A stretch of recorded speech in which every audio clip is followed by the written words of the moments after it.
Okay, is my screen visible and am I audible? Can you hear me?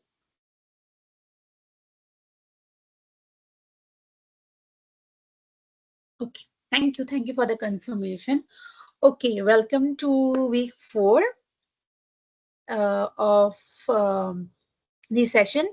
If you have any doubt, and if you're raising hand for asking question, please you can directly ask or you can type in the chat box. I will read the message. Okay, so yeah, we'll begin the session. So continuing from previous session where we did extensive discussion on sarcomeres and how this lining filament theory works, this week also we have a very interesting set of topics, and I really like the topics this time because even though they are very technical, they give a very much like detailed information about how basic things work in our physiology. Simple things like how your muscle is moving or how is the twitches that we see, if you have observed, how does that happen, right? So we did that a lot in this week, and today we will discuss those questions. I'll begin with the topics first. Like, what all topics did you cover in the FIC 4? So if you remember, you had covered just a second. Yeah, you had covered length tension relationship. So basically, how does your sarcomere length determines what amount of force you are generating, right?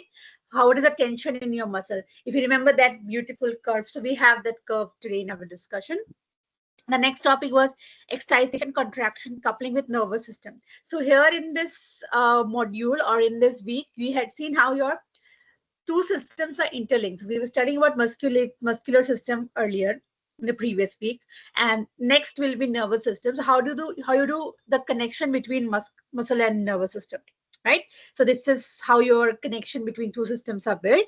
Next, we looked at stretch reflex phenomena, which is the uh, display of these connection of these both systems. They're not working separately; they are working together.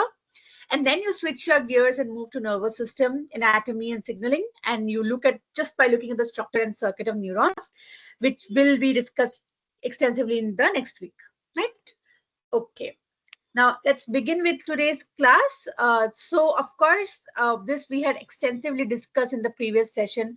So if you have any questions or if you have any doubts regarding this topic, please go have a look at the a session from previous week. I'm sure you would be able to answer this topic a lot more, but just for recap, we had seen how's the structure of sarcomere. So we looked at the Z line, we looked at the kind of band, so we looked at I band, we looked at A band. We saw what is the sarcomere and how does the contraction take place, why does it contract because of the actin myosin overlap, and this is how your relaxed state is, and this is how your contracted state is. Your sarcomere length changes when your muscle contracts, right? And then following this, we did why does this contraction take place. So you start by here. You have a myosin cross bridge to actin, so actin and myosin come together. Then you have something called power stroke, if you remember. So your myosin head will pivot. So first thing is connection, then it will bend, and then it will pull the actin towards itself. And then the third one is as your ATP attaches to the myosin, the cross-linked. So the attachment takes place by breaking of ATP. By joining of ATP, this attachment is broken, and then they go back to their original step, right? So your ATP is utilized during your contraction. So we saw how this happens. So I'm not going to go into detail in this session.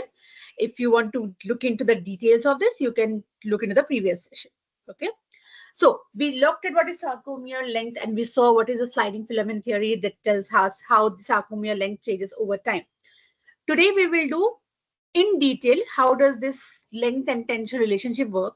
So this curve on your graph was also discussed in your lecture videos. This is called the length tension relationship. Now what is shown on your y-axis and x-axis? Your y-axis has a tension. Tension is basically what is the force on the sarcomere or muscle, and this one on the x-axis tells you the length of the sarcomere. So if your sarcomere is this length, how is the force happening? If your sarcomere is too contracted or too overstretched, how does that look, right? And this tells you the distribution of the different tensions, right? So basically, if you have to explain this curve, what you would say is that this curve explains how the force generated by the muscle fiber depends on the sarcomere length. And how do you define sarcomere length? Let me go back here. This Z line here and this Z line here, or zigzag line. So Z line here and zigzag line here. This is the sarcomere length. And the length that we will be talking about is this length only, right? So this particular length we are talking about. Now, so let's start with the optimal length, which is this, okay, this range. What is this range? This range is around 2 micrometer to 2.2 micrometer, as you can see, somewhere around 2.1 to 2.2. So between that, this is the optimal sarcomere length or optimal resting length. Now, what is optimal here? Why is it optimal? It is optimal because your actin and myosin overlap perfectly here. So it's overlap that you know here. This is the perfect overlap, right? And what does it mean by perfect overlap? It means the number of cross bridges. So the myosins which are on your this filaments, all the myofins can cross bridge with the actin filaments. There is maximum number of cross bridges that can be formed. So what do you mean by the maximum force, or what do you mean by the optimal force? Your cross bridges determine how much your actin myosin are interacting. So in optimal length, you have the maximum number of cross bridges. Now, what does change when you have beyond the optimum? So when you're too short, that means you're over contracted. Too short means here decreased length. So when you're over contracted, what does it mean? Your actin filament overlap each other. Now what happens here? When you're, so imagine it is contraction, right? So it has to go more in. So your actin filaments are also starting to overlap each other. Which ones are the actin filaments? This one. So they have started overlapping each other here. The blue lines are all over each other. Now what does that happen? Because the actin are overlapping with each other, the myosin are colliding with the, so basically if you imagine, the all lines are coming very close to each other, right? So you don't have proper number of cross bridges, right? That's because everything has come very close to each other. And that's why you don't have enough force that can be generated. Now, similarly, if you are too long means they are very far apart. They haven't pulled each other close enough. So your cross bridges are empty and they can't form the actin myosin linkage. So again, you have reduced force. So optimal means in terms of number of cross bridges that are formed, right? So in your optimal length, which is 2.2 micrometer, you have all the cross bridges properly formed. So all the myosin are acting in cross bridges.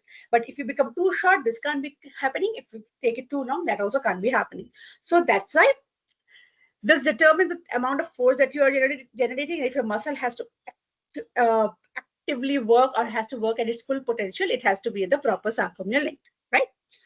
So that is what this graph tells us, that not your so simple relationship of sarcomere length also has a very defined rules behind it, right? So that's your normal range and that's your optimal range. Now, a very, very interesting topic, which is twitch, which I think is very, something that we see, but we didn't even realize that it is also a very detailed thing. So twitch, now we have already learned, right? So it is relaxation and contraction. So muscles are generally in relaxation, they contract and they relax again. So the contraction is basically getting the muscles to act. So you have a contraction relaxation coupling, right? Now, when this contraction and relaxation is happening very quickly, that is called twitch. Twitch is, so your eyes twitch, right? You will have this flickering of eyes. That's what's twitching. So your twitches are basically a single quick contraction and relaxation of muscle. And this is, all these, as we will see, is because of action potential. So in response to one action potential, you have very quick cycle of contraction and relaxation.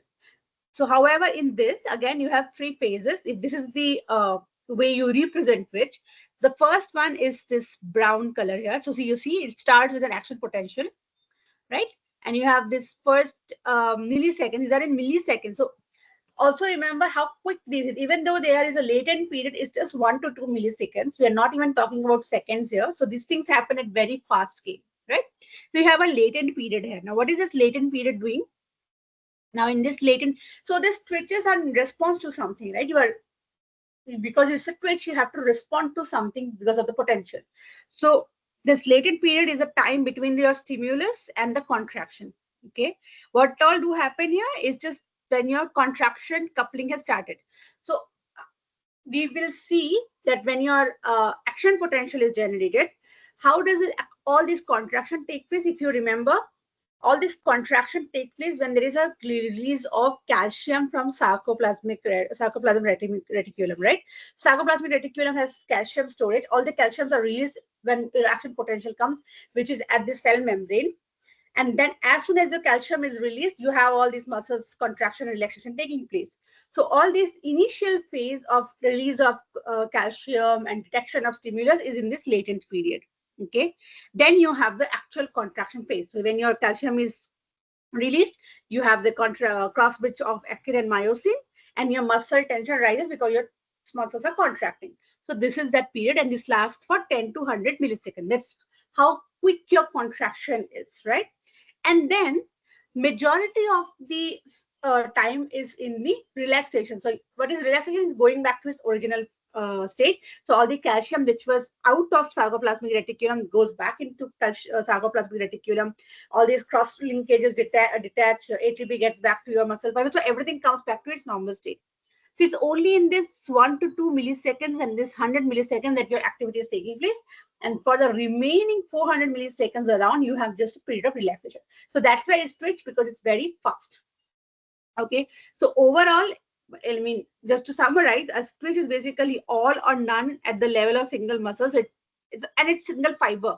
So when you see a pronounced effect, it's all of these muscle fibers taken together. But the importance or the highlight is of twitches is very quick. So this is what you need to remember. Okay, right. Then this is another very, very interesting topic. If you had seen the videos, lecture videos, you have two type of muscle fiber. Even your muscles, the muscles that we are using, let's say a marathon runner is using, or person who is training themselves for endurance or strength. These people are definitely giving a lot of time for their training. They are devoting most of their time in physical exercises, but the way their muscle is getting trained is different, right? One is trying to train for strength, one is trying to train for endurance. So the type of muscle that they are developing, or the fibers that they are developing, are also very different. One is a slow twitch fiber and one is a fast twitch fiber, right? And these differences are in the manner of how they are generating energy, and what are they using for their generation of energy, and how long are they sustaining. And these will all become clear as we solve more questions. But just to give you a overview, let me try to explain the different kind of muscle fibers that you see.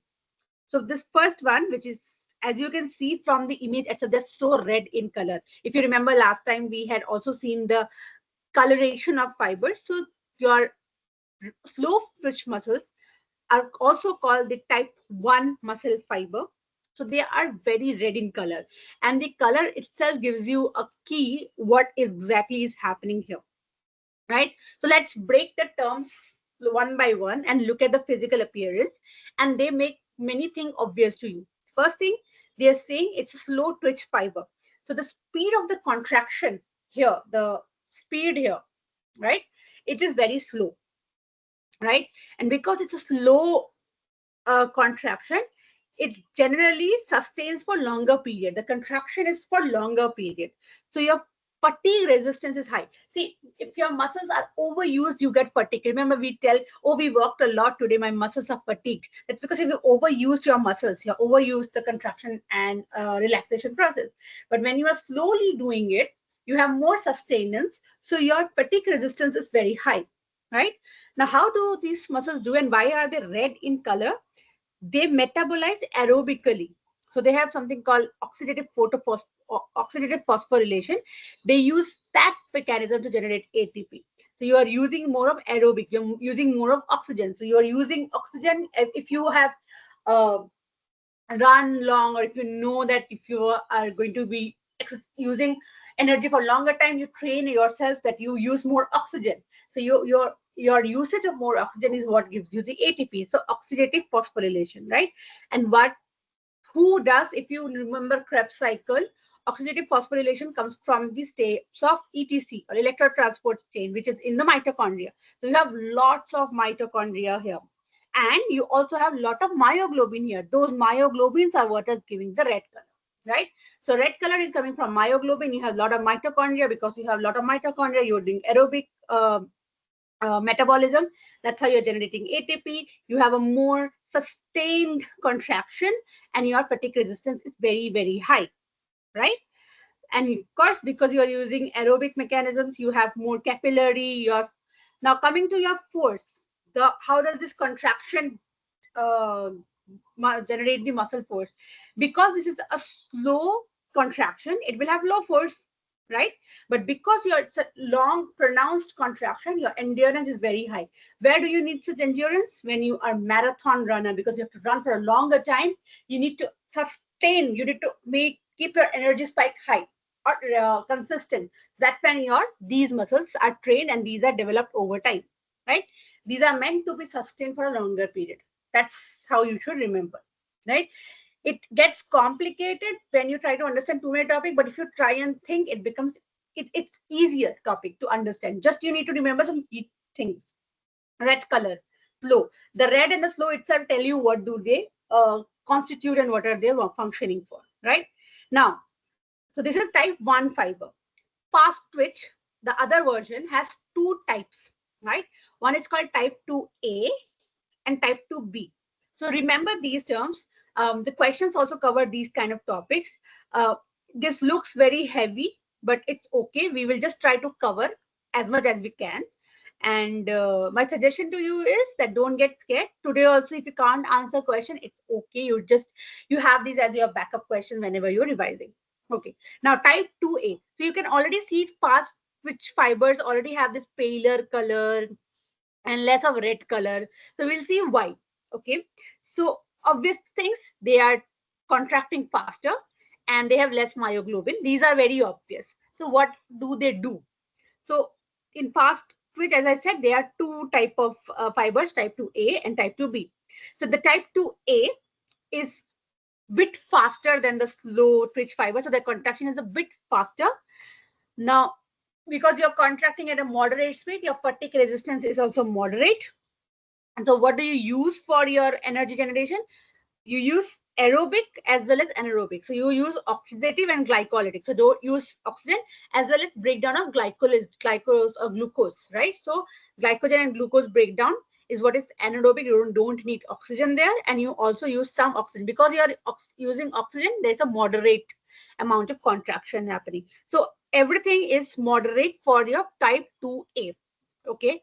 But type 2B, when you go for and where do you use this moderate energy? You use for swimming or slow like less distance sprinting, for example 800 meters sprinting or 400 meters sprint. So those sprint runners who still have a longer way to run, it's not a 1 kilometer or 2 kilometers marathon that you are running, but you're still running 800 meters, so you still need sustenance. So you still develop that mode of using aerobic and anaerobic methods both. Now, where do swimmings do? If you remember, swimmers are swimming for a certain region, come up, draw some air in, and again go inside. So you have both the mechanisms at play. So that's how your muscles are type 2A.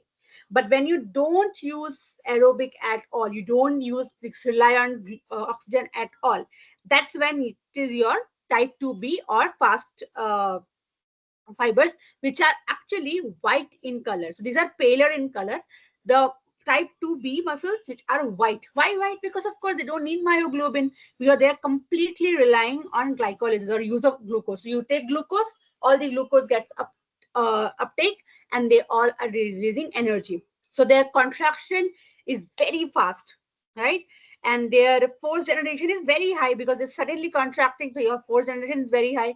These are sprinters, the 100-meter sprinters, who have very short time to run. So they will run very fast. So they have this 100 meters to run and they use maximum energy and run. That's 100-meter sprint. Or you have weightlifter who need to pick things up very quickly. There's no sustenance there. So you put things up and then bring it down. So anything which requires very fast of any such high energy requiring stuff, they depend on fast twitch, right? And because they are fast, they don't need sustenance, so they will not use oxygen. You just need to remember like this: if you're using oxygen, you need time, they will be slow. If you don't need time, you don't have time in your hand, then they will rather rely on a source of energy which is already there in the body, which is glucose or glycogen. Okay, that's how you differentiate them and try to remember. Okay, seems complicated. It is not when you start thinking about what exactly is taking place, but it's a very interesting topic, and it's an everyday topic that is very close to us. So it's good thing, and it's very informative as well. Okay, now let's connect your nervous system and your muscle system together by stretch reflex arc, also called knee-jerk reaction. We all know about it already. Simple thing, something that we've already seen in basics in school as well. So basically, if you have a stimulus, your muscles respond accordingly, right? And there are several systems that take place in it. You have muscles and your nerves taking place in this. The first is your afferent impulse. So it's called stretch reflex arc. So we'll see why. So you have a stimulus. Let's say something is there in near your knee or your hand. Your hand touches something hot, and you need to remove your hand. So that stimulus has to go and it has to work accordingly, right? So let's say in this case, you have a muscle stretch. That's your stimulus. You have a stretching of muscle. Now, what is happening? There afferent impulses goes from stretch receptor to spinal cord. So there are receptors which will take cues. We'll see what exactly is taking the cues in more detail. But you have cues which are received by the receptor. It is taken to the spinal cord. Spinal cord processes the information, gives it back to efferent. Now, it's a cue for you that to remember what is this afferent and efferent. So generally, afferent will be impulses that are coming inside or A. Efferent means coming out. So efferent are the one that take away information, and we generally refer to afferent and efferent in terms of processor, which is receiving the information. So afferent are the ones that will bring the information. Efferent are the ones that will take the information. So efferent impulses will take this information to alpha motor neurons, so the neurons that connect them, and this will cause contraction of the stretched muscle. Stretch means relaxed muscle. That will reverse the stretch. So basically, your stretching is this, right? This is what I'm holding. Let's say I'm holding something and I'm stretching it. I need to contract, take it back. So this information will go and I will contract it back. And then again, you have efferent impulses that brings it back to normal condition. So that's stretch reflex arc is what connects your muscle system and your nervous system, and they work together. Okay.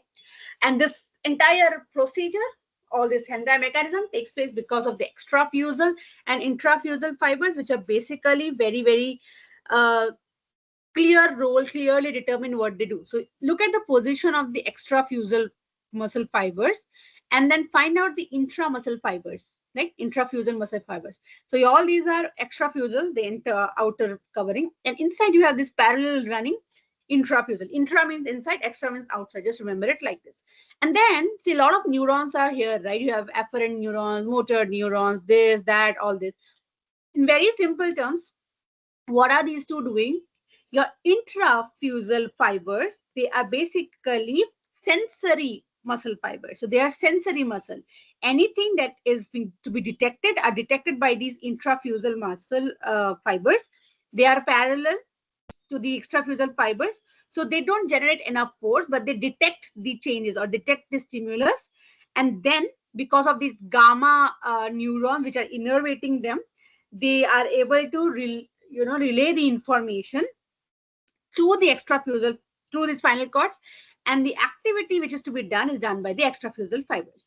So these are the skeletal muscle fibers who will generate the force and do the contraction. So contraction, so just now I said, right, you have to detect your stimulus. That detection is done by the intrafusal. So basically they work together with nervous system. Intrafusal detects, senses it, extrafusal works on it. That's it. That's how you should remember it. Okay. And then, as I said, once we have made the connection, we'll go to the nervous system anatomy, and we will see how they are peripheral nervous system, central nervous system, your brain, spinal cord, then sensory nerves and motor nerves all taken together. You need spinal cord anatomy, which I will not go into too much detail. Just remember there are meninges, there is a descending tract, there is an ascending tract. I'm not going into detail, but I just wanted to put a slide here so that you know that this is also something that is covered in the lecture videos.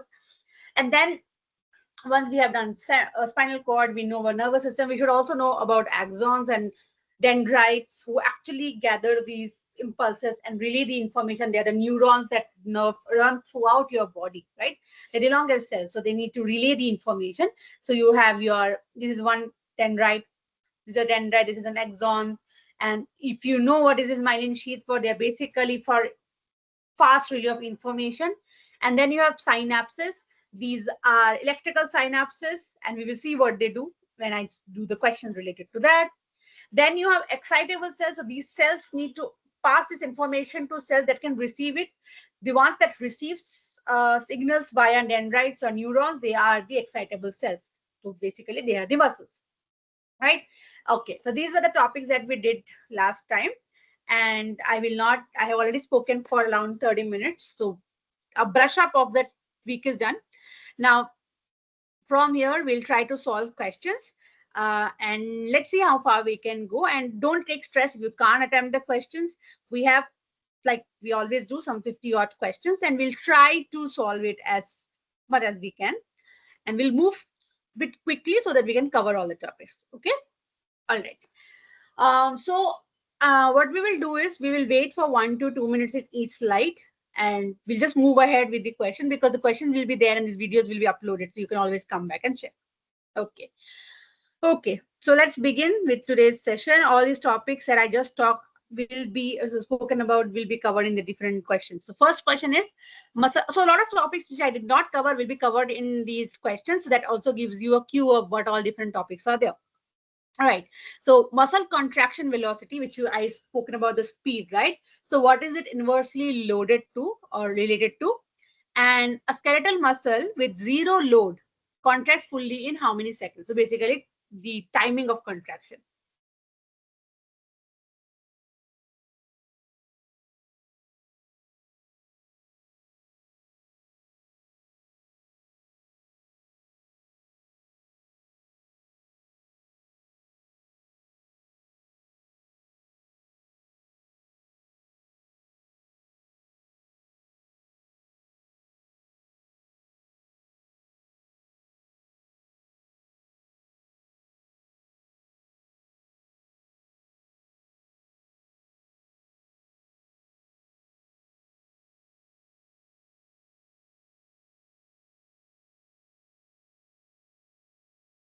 Okay.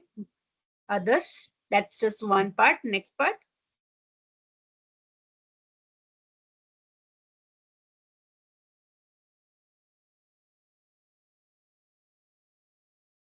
So what is the timing of the load?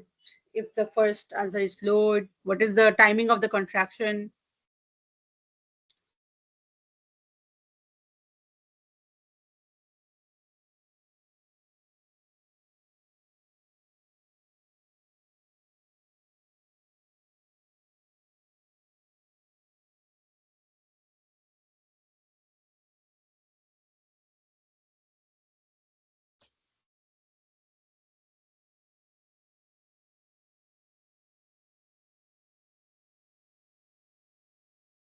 Okay, so I have one answer.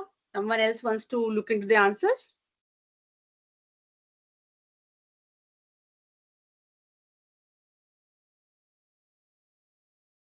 Okay.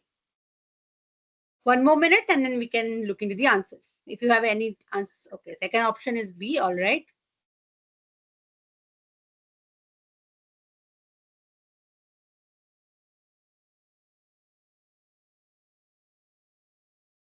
Okay, let me give you the answers so that we can move ahead today. Okay, like people mentioned, the first one says muscle contraction means is inversely related to load, which basically means, so load is anything that is the muscle working against, right, for contraction. For example, if you have a dumbbell, so the weight of the dumbbell is the load, right? It's easy, right? If you have less weight, then you have more contraction. You can do it faster, right? The speed of contraction gives you the force generated. So if your load is too high, your muscle contraction velocity is too less. If your load is too less or your force is too less, which you are working against, then you have more muscle contraction. That was correct. And the second one says skeletal muscle with zero load contracts fully in 0.1 second. So remember we did that latent period and the contraction period and relaxation. If you take all of these together, they will sum up to 0.1 second, right? Okay, you got that right. Okay, next one, type 1 fibers. So we discussed about slow twitch and type 1 fibers. So read these statements and tell me which one is correct about slow twitch fibers.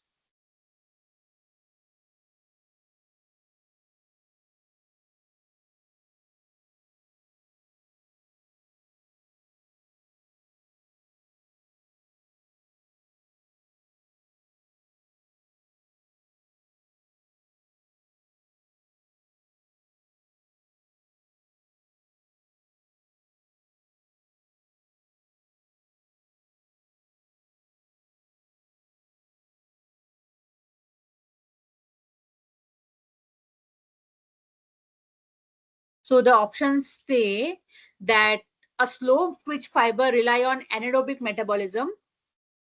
They contract rapidly and powerfully. They contain more mitochondria and myoglobin, and they fatigue faster than fast twitch fibers. So just remember the colors and the remembers. I can see the answers already, but if anyone else has to answer, or we can just discuss it quickly. Okay, let me give the answer. Exactly right. Remember we said slow, and we remembered if you are doing slow, that means you are basically using more of aerobic, so you have more of mitochondria and myoglobin. You're red in color. So that's great. You got it right. Okay. So to come brush up again, next one is muscles can be classified based on force output and fatigue resistance. We know that already. So which of the following, read it nicely. It says high force, but you have faster fatigue.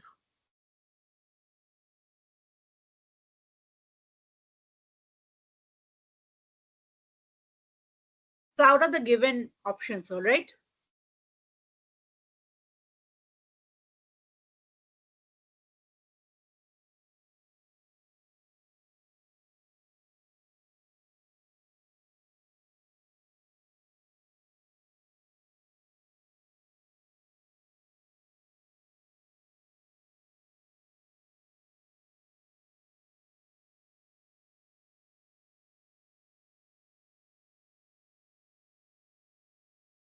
This one is, so look at the type of fibers and then you just answered about slow. So try to answer, remember which type of fiber is that and what are the feature.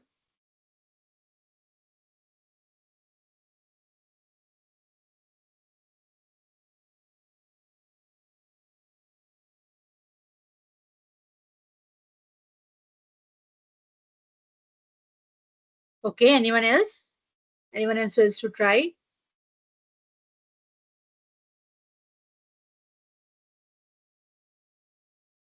Okay, we'll move. I have 1 minute for each question. Type 2B, right?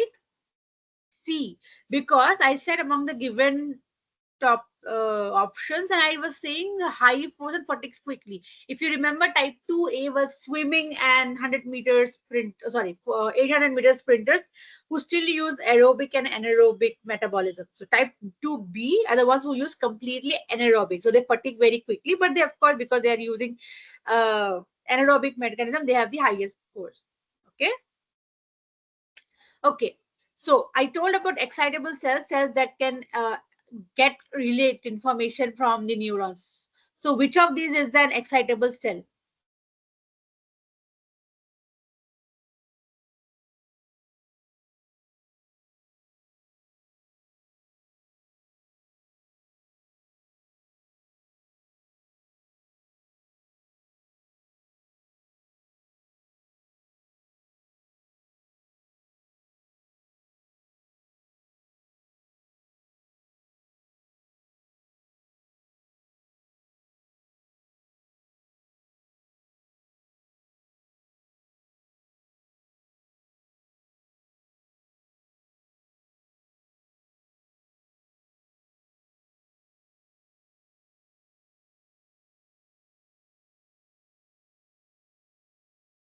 So it says that you have red blood cells, have neuron, hepatocytes, which are kidney cells, and skin epithelial cells. So which one of these are excitable cells? Which one can be relayed information or get activated on action potentials?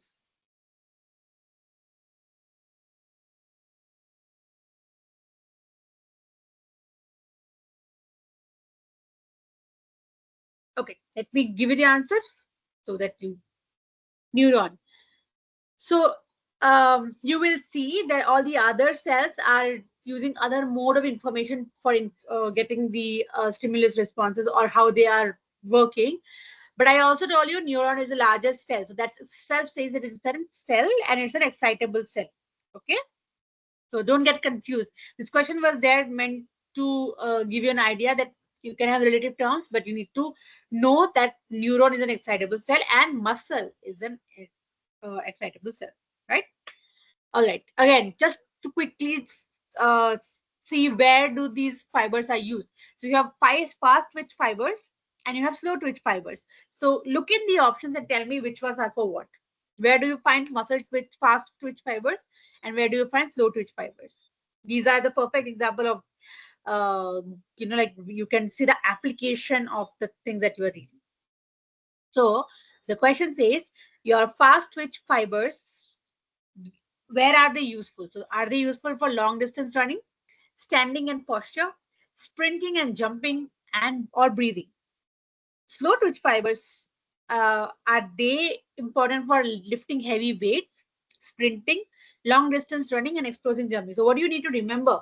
How long these activities are for, and how what kind of force would you require for these activities? And then think and overlay the information you have for your fibers and your activities and see which one matches.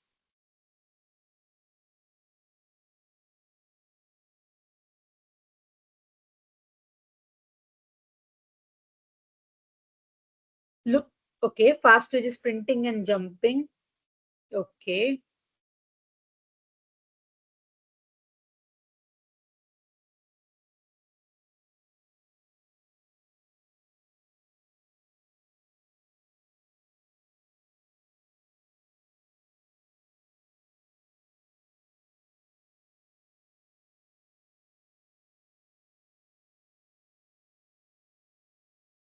Anyone else? Okay. Others? Try to look into the options and see which one is more suited for the question. Some options look very similar to each other, right?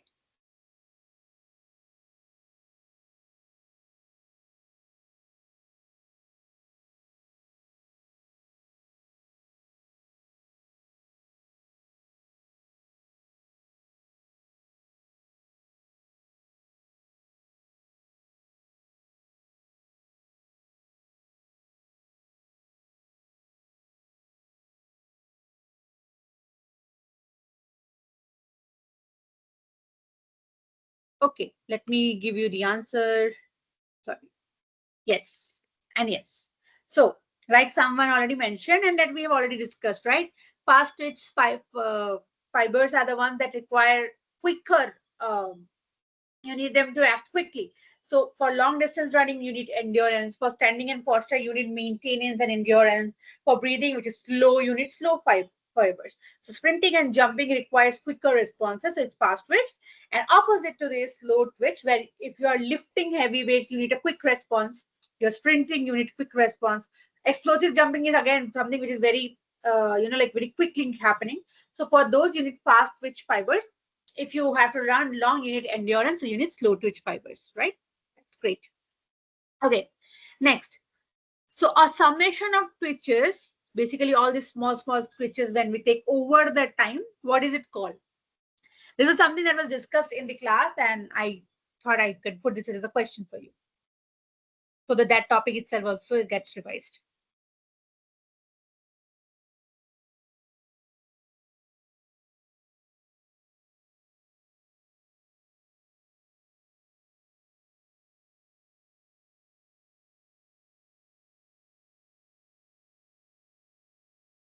Any idea? Do you remember anything about tetanus? No?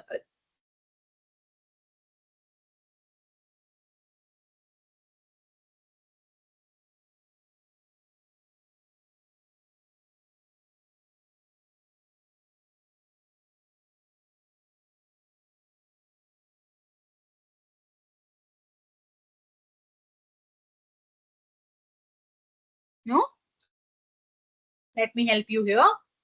So it's called complete tetanus, right? So this term, obviously we have heard a lot.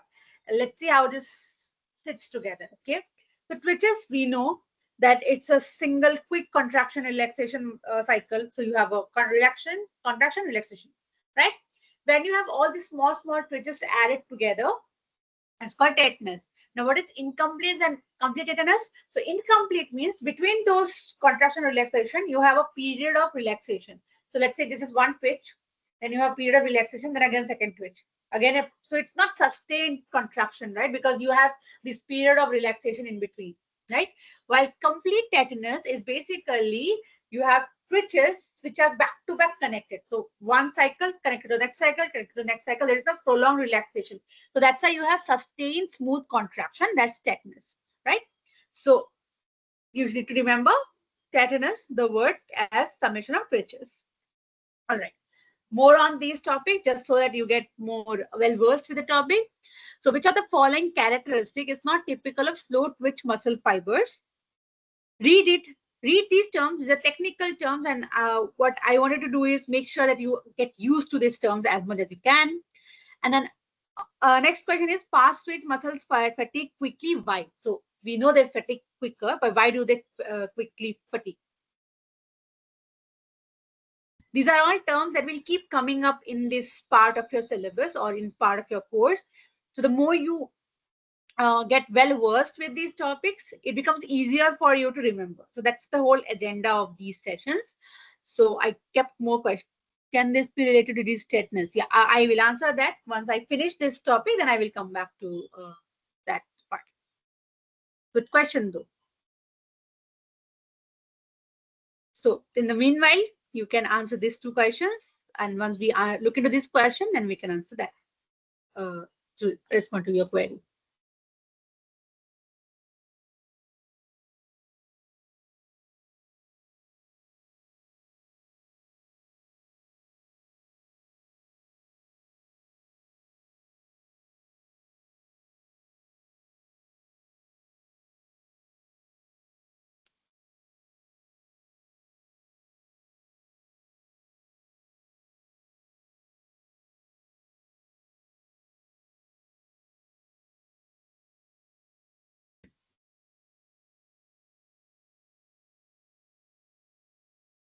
One C, okay. Others?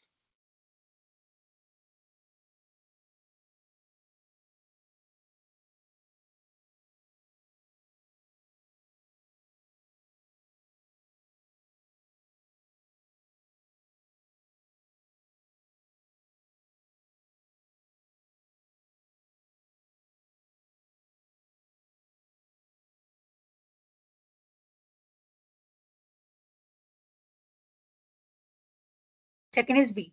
Okay, since I have got an answer, let me first show you the answer and then I'll come back to the query that is raised. So what did we answer? C and B, no? Yeah, so you people got it right. Okay, so the first one says slow twitch fibers. We told you that it's required for high endurance, and it is red in color. That is because of the blood vessels, and it's very high in mitochondria. But because they are slow, the name suggests it has a slow contraction speed. So this is incorrect. And fast twitch fibers, they fatigue quickly because they are using anaerobic glycolysis. Why? Because your glycogen and your glucose gets exhausted quickly. That's why you get fatigued quickly because you don't have mitochondria, you're not using oxygen. So that's the answer to it, right? And you got it right. Now, coming to the doubt that was raised, which is a very pertinent and very important distinction that is to be made. So we all know that we have tetanus shots or tetanus injections, which are vaccines for that matter. And we just read a word tetanus, and I was just waiting for someone to ask or at least think about this. So we are taking vaccines or we are taking injections to prevent a disease, right? And This is a physiological process. So they are not same at all. Okay, and they, I'll tell you where is the connection point, but in standalone terms, if I say tetanus injection, it doesn't refer to these tetanus. This is a regular tetanus, or this switches summation tetanus is something that is always there. It's a physiological thing that is to be taken place, right? Now, when you take vaccines, what you are trying to do is you're trying to prevent a disease which is caused by Clostridium tetani. That is the causal agent. And any pathogen, it works at a certain mechanism. So the mechanism by which your bacteria Clostridium tetani, or the one that causes tetanus, works is it blocks your neurotransmitters. And when your as we will see, as your neurotransmitters, the ones which inhibit, or we will see, but it's inhibited neurotransmitter. So it basically, what overall does is it leads to sustained painful spasm. Spasm means it is contracting. So I told you it has to contract and it has to relax. The relaxation part doesn't come. So in your disease state of tetanus, you have these spasms continuously. So it's, it's very painful mechanism, right? Because it's continuously contracting and sustaining it for a longer period of time. So your name of your diseases is actually based on the symptom that you get, right? So tetanus, because there is a lot of contraction. That's the only common point. But this is not related to tetanus. The tetanus is a completely different process, or that's a disease physiology that we're talking about. The common point is the contraction. They both are related to contractions. I hope I made that clear. If not, please type in the chat box if you have any doubt. Okay. In the meanwhile, let me move ahead with the next question. So, like I had just mentioned, which molecule do you think now is immediate energy source during the first few seconds of muscle contraction? See the key terms and then answers. Immediate and first few seconds.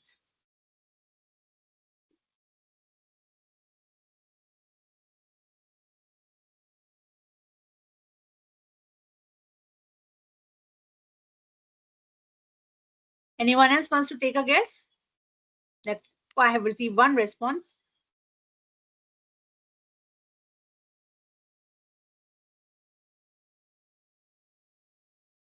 I see one, which is glycogen, I think, right? Okay. Anyone else?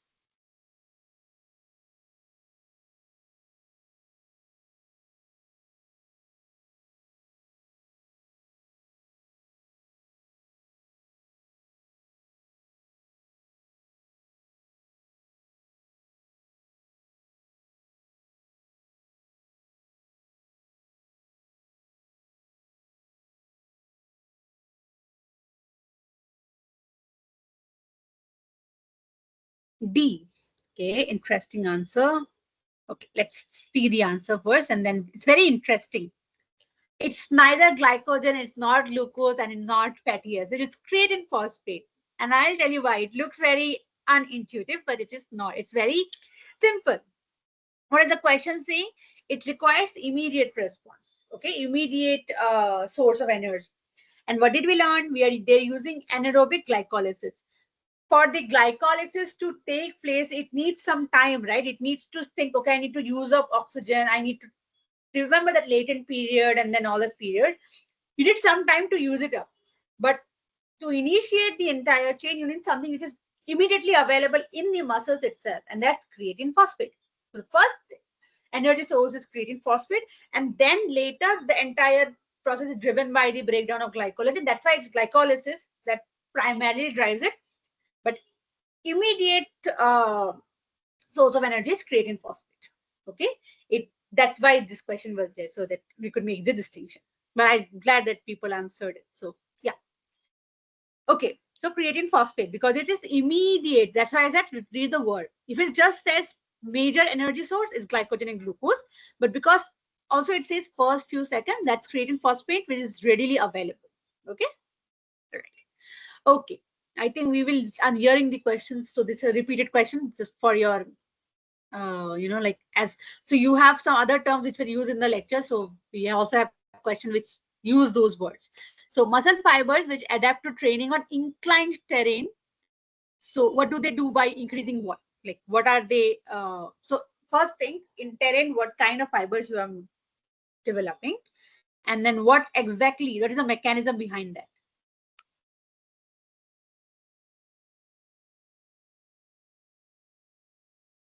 These are very, relatable questions. So it makes more sense to study them.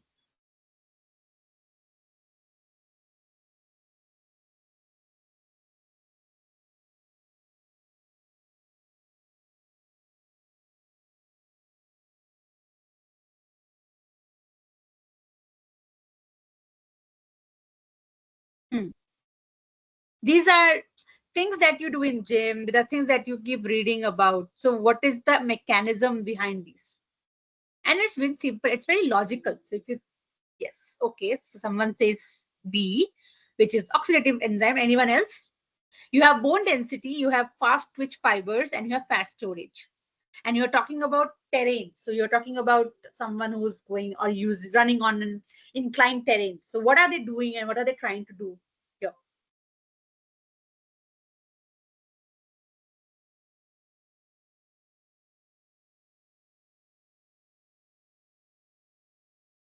Let me give the answer so that we can move ahead. Sorry. Yes, someone said oxidative enzymes, and they're absolutely correct. See, what is happening in inclined terrain? You are trying to build your endurance. You're doing endurance training. Endurance training is slow twitch fibers. Slow twitch fibers do oxidative phosphorylation.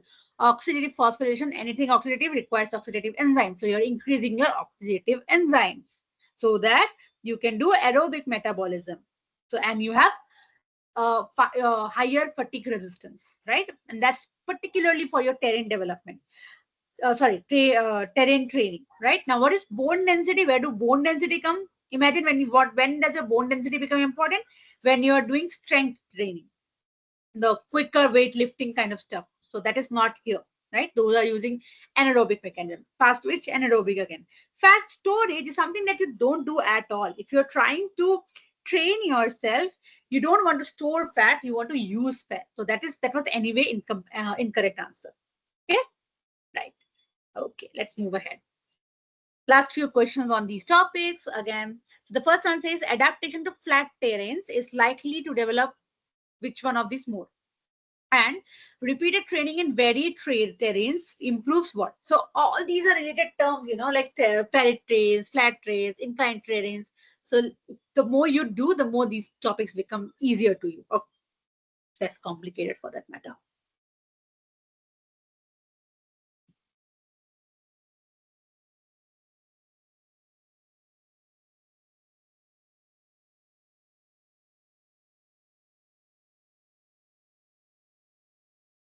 Again, related terms. So it might seem that all these terms are what we are like using interchangeably, but when in use particular context, these become very important. 2A, okay. 2A, the second one is A, okay. All right.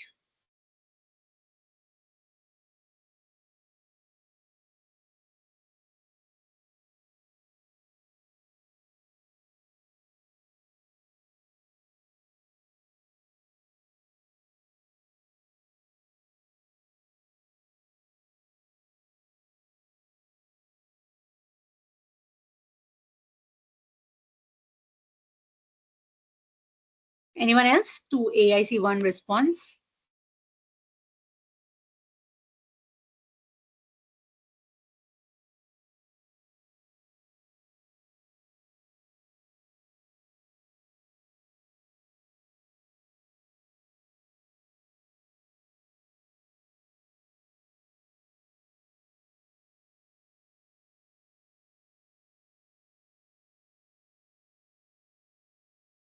First is D. Okay, I will take that. I will give you the answers in another minute.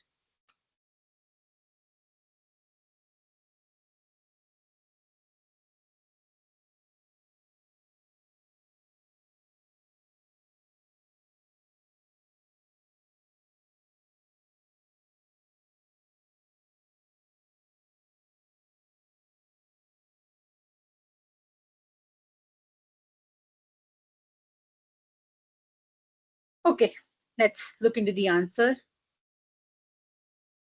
Okay, Let's look into the answer first. So adaptation to flat terrains develops endurance. And if you are repeatedly training yourself in varied terrains, you are improving your motor coordination and functional muscle recruitment, right? And I got second is C, and yeah, I got a lot of mixed responses, right? So let's look into what exactly is happening. So when I talk about adaptation to flat terrain, we're talking about endurance. Why? So because you're moving on terrains, you are developing your using your slow twitch fibers, you're using your aerobic capacity, so you can sustain longer, so your endurance is increasing. While the other three are developed by different techniques. So if you want to develop your strength, you are doing weight training. Remember, if you are a gym person or if you have ever looked up into these kind of things, you will know if you want to develop your strength, you need to do weight training or resistance training, right? That helps your muscle strength. If you want to do flexibility, if you want to improve your flexibility, you do stretching or you do yoga. That's your flexibility for your flexibility. And if you want to do power, something which is called powerlifting or power activities, which is sprinting, jumping, those are power. Right? So those are what is responsible for developing your power. But if you want to do endurance, if you want to sustain longer, you do flat terrains, you walk on flat terrains or run on flat terrains so that you can sustain your energy. You rely more on aerobic activity, metabolism, right? So that's there. That's a clear distinction to make care of. And then next one said, if you're doing repeated training in varied terrains, what will that improve? So the answer is the third one, but let's look into all the options one by one. The first one says, oh, so you're improving only anaerobic capacity.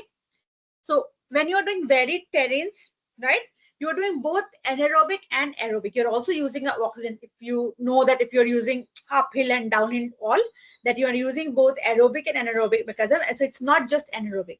You are relying because it says varied, right? Okay. Now muscle size isn't for terrain. It is again because it's related to muscle. It has to be strength training. It has to be power lifting, weight lifting. Okay. So your laxity is of course not correct because laxity means looseness or like very frail joints. But on the contrary, if you're training yourself and you're doing regular activities, you're strengthening your joints and muscles. Remember, that's what we say, tightening of muscles. You're strengthening them, you're not loosening them. So the only correct option is motor coordination and functional muscle recruitment. So when you are doing activities on varied or uneven terrain, you are basically forcing your muscle, your tendons, the nervous system to get more activated and work in work in connection efficiently. So your balance improves, your like your muscles start working and get in shape, they get more strength. So it's all about muscles, right? So others have different what do you say, mechanisms of building. So that's a distinction and very clear distinction. These topics are very interesting, like I said in the beginning, right? It's very interesting to answer questions on that. Okay, now some very complicated terms, but they are not complicated. So high contraction velocity, which is basically high contraction, fast contraction, with low tension, with low level of tension on your muscle. What does it mean? What is it explaining? Which mechanism?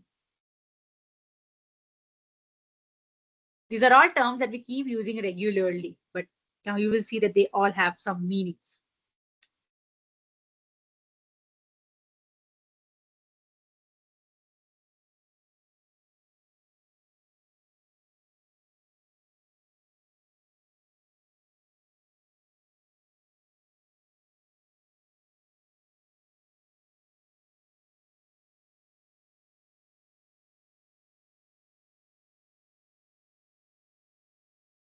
Okay, one response I've got, I believe. No, no, no. Okay. So the previous one. Yeah, anyone wants to answer? D. Okay.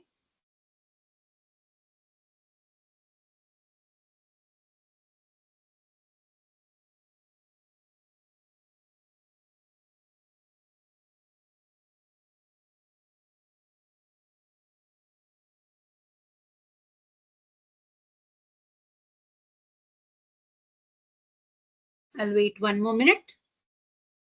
So static holds, if you know what a static hold, how do you hold yourself? So that's static hold. I'm sure you know that term. Then you have something called plyometric training, isometric exercise. All these are terms that, we do regularly. We just don't know the technical terms behind that.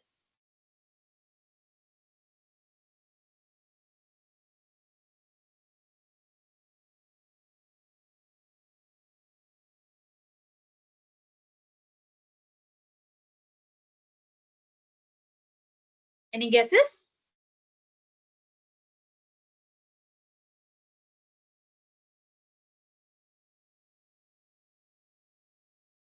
No? Okay. It's okay. No worries. The answer is plyometric training. Okay. Now let's look into these options. So this static holds and isometric exercise. Let's break these terms. Okay. It's so we have seen the force and muscle contraction relationship, right? So all these is correction to those concepts, right? So when you're doing isometric exercise or when you're doing static holds, so let's say you are in holding a position of your muscles. So what is happening is your muscles are contracting, but there is no change in the length of the circumference. So they're contracting. So you have high tension because you are forcing yourself, but there's no velocity. There's no active, you are not moving anything. So because you're not moving, there is no contraction, there is no velocity. But because you're holding so tightly in your position, you are giving high tension. So the static holds and your isometric, the term isometric, same length, iso means same, metric means length, same length exercise. Something, let's say I'm trying to hold this for a very long time statically. So you see there is no muscle contraction. You are not changing the length, but your tension is very high because I'm forcing something against it. Something has to force. I give my core, I use my cores, or I use something with my hands. So what I'm doing is I have this very high tension, but very less velocity, or rather zero velocity. So that's what static holds and isometric exercise refer to. What are static holds? Otherwise, the term planks. Okay. Now, long distance running, what are we doing there?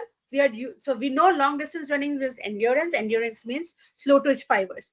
So because you want endurance, you have low tension because you're training on endurance. So you are having moderate velocity. Remember low contraction, so slow velocity. You have low tension, right? So that was the characteristic of long distance running. Long distance running, slow fibers. Slow is the word for contraction. So it's a slow contraction. Now compare this to the one which is plyometric training. So you have very high velocity, so your contraction is very fast, but you have very low tension. There is no load on as such. And where do you see this? You see this in fast movements, for example, squats or jumps, explosive jumping. Remember, we spoke about that. So there your muscles are contracting very high with very high velocity, but because you have speed, right? You're doing it very quickly. There is no tension generated. So your tension on the force or the load on your muscles is very low. You're jumping very quickly. So your load is not being felt. So you're low tension, but your velocity is very high because you're doing every activity very quickly. So that's called plyometric training, right? So simple topics. I hope that is clear. If not, please put in the chat box. Okay, cool. Moving to the next topic, which connects your nervous system and your muscular system. So your extrafusal and intrafusal fibers, if you remember, right? So the topic question says, what is extrafusal fiber innervated, which neurons are there? And intrafusal fibers, what is their primary role? Let's do this quickly.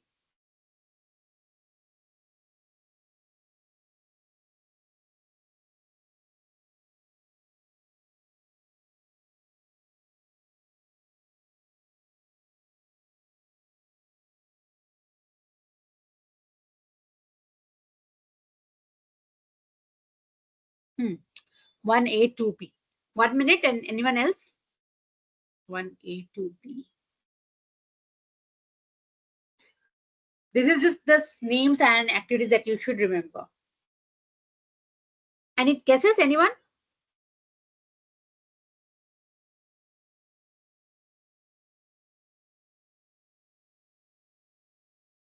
All right, let's move because we are short on time. So extrafusal fibers are the one that, so They are the ones that control the contractions, right? So they are innervated by alpha motor neurons. Gamma are present in the intrafusal fibers. And intrafusal fibers are the ones that reflect.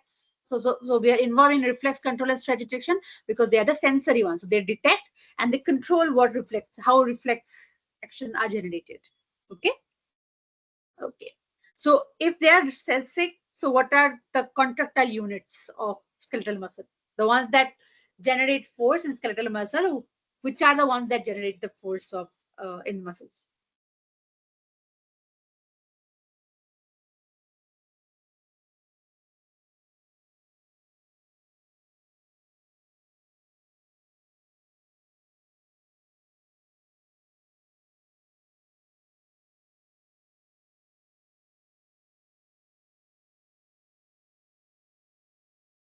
Anyone else?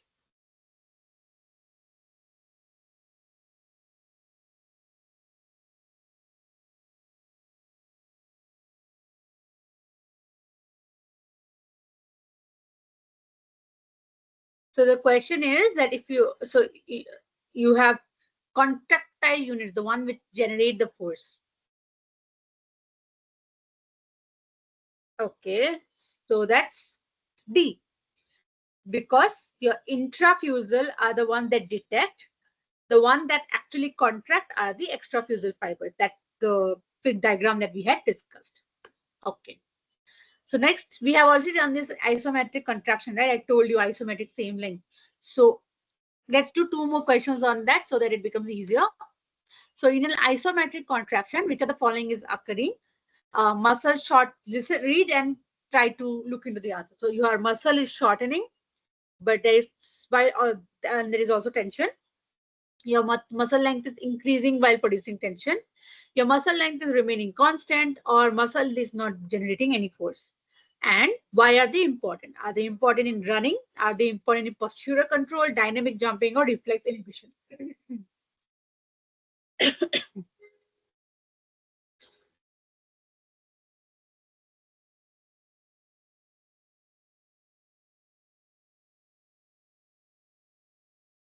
One response. Anyone else?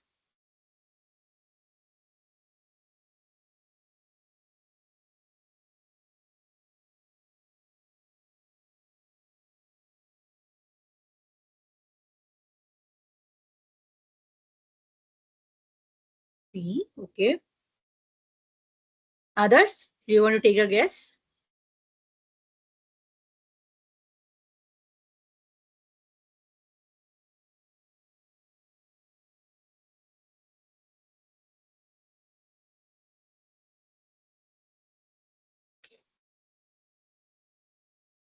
Okay.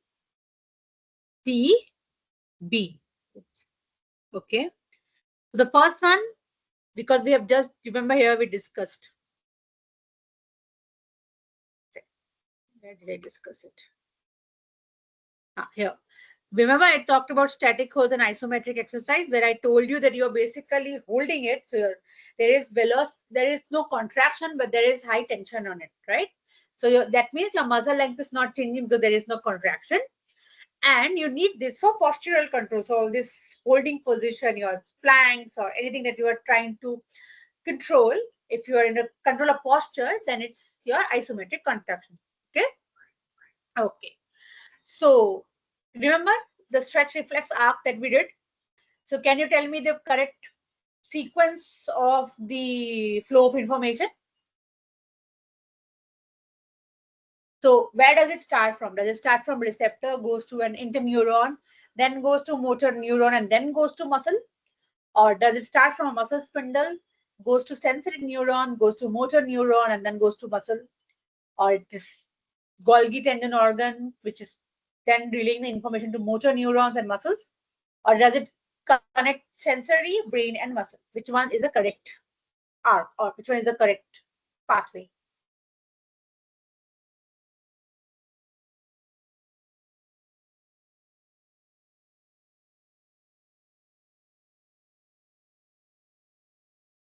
Okay, I have got one response. Put any option, the whichever you feel is right, because there is no worry. You can just try to attempt. And there's also not pressure to attend. It's okay. But I want you to look into the question and think of all the terms that are related to the topics.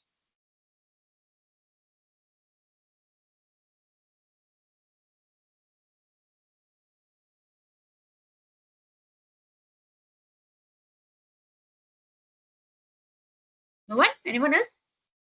So 2 responses, and those are correct.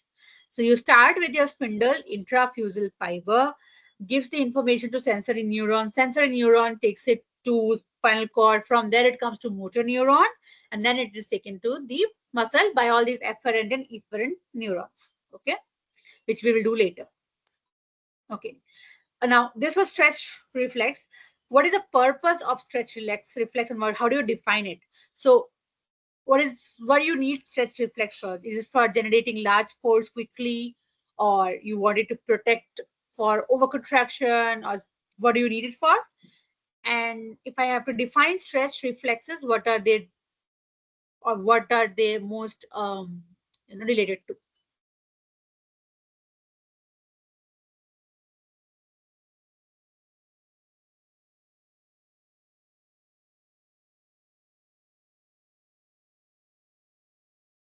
Take a guess. It's okay. No words. Press here.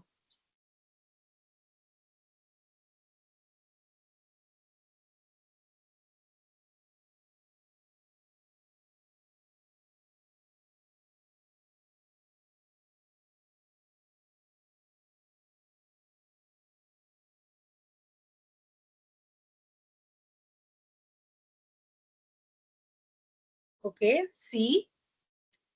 Anyone else? 1C, 1C, 2C.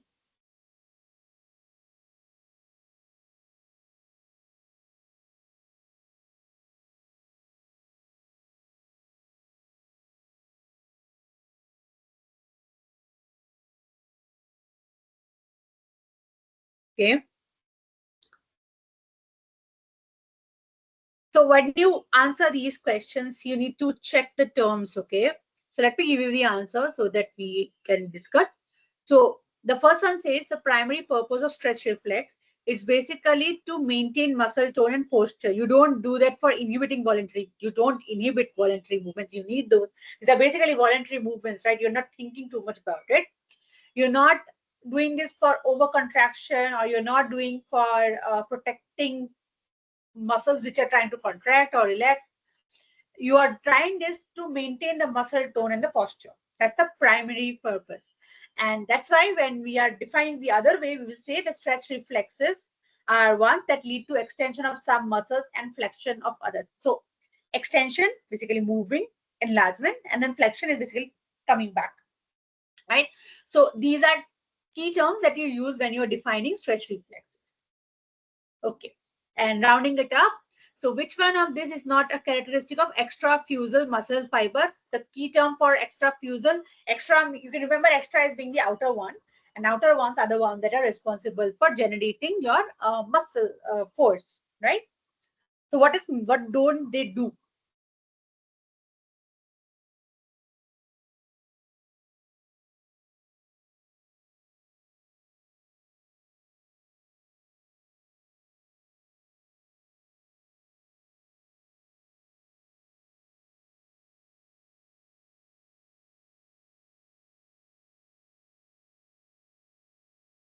So we know they are responsible for force generation. That is of course correct statement. What about the other three? The first one, the second one here says that they are found inside the muscle spindle. They make up the bulk of skeletal muscle, and they are controlled by voluntary motor neurons. Think about it. Think about the diagram that we first discussed, the figure, the extrafusal and the intrafusal fibers.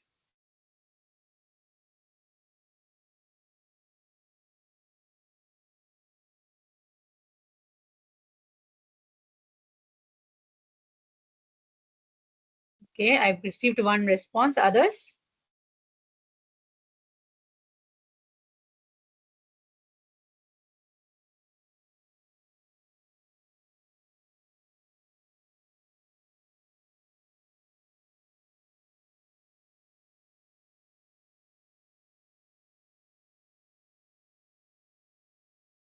Okay, let me move to the answers.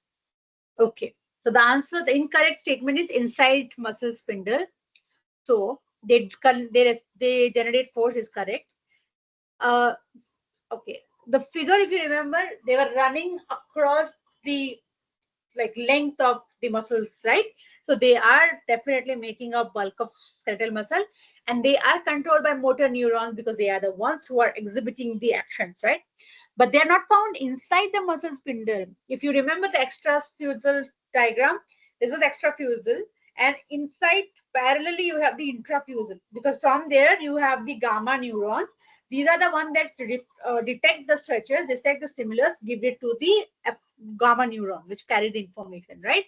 So inside you have, I told you, extra and intra, that's how you can remember. Intra is inside the muscle spindle, so intrafusal fibers, and then overlaying it are the extrafusal fibers. Okay, you can remember it like that. Okay, then you have intra. So more on intrafusal, we have already discussed about extra. What do intrafusal fibers do? This is something that we have just discussed. This should be very easy for everyone. Everyone can answer this.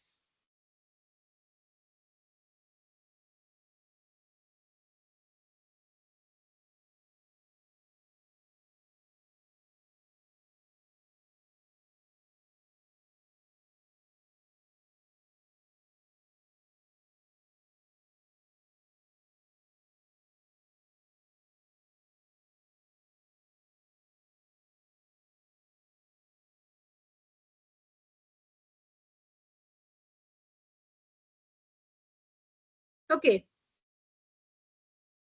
this is easy, right? You're talking about intrafusal fiber. I just said where is, yes. So we know where they are found. And the next one is, what are they doing for? What are they trying to do?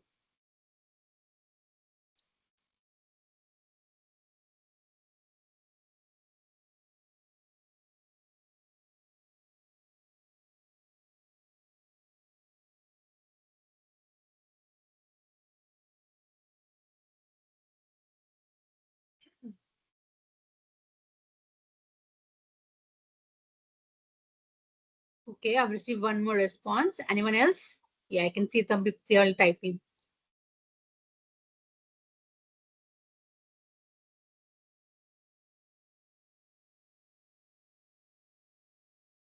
A and B, right? I got a lot of responses. And like I said, you people are way too smart and you're very clever. So you got the answer correct. And that's what I was saying. If you just do few questions on this topic, these topics become very easy for you. So intrafusal muscle fibers, I just said that they are for detecting muscle stretch and position, and they are found inside the muscle spindle. And you all got it right. Great job. Okay, now we will switch to nervous system and do questions on nervous system so that we get acquainted to these topics, right? So which of the following structure, this is easy, and this is also important because you begin your nervous system discussion by talking about these two classifications, central nervous system and peripheral nervous system. So you need to tell me which are these structures which are found in central nervous system and which are the ones which are found in peripheral nervous system. And this is the basic distinction that we should all know.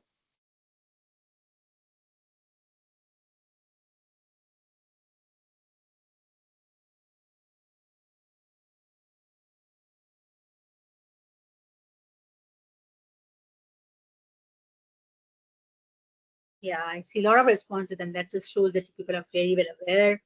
Okay, 1 more minute, and then we quickly move to the next one. Others?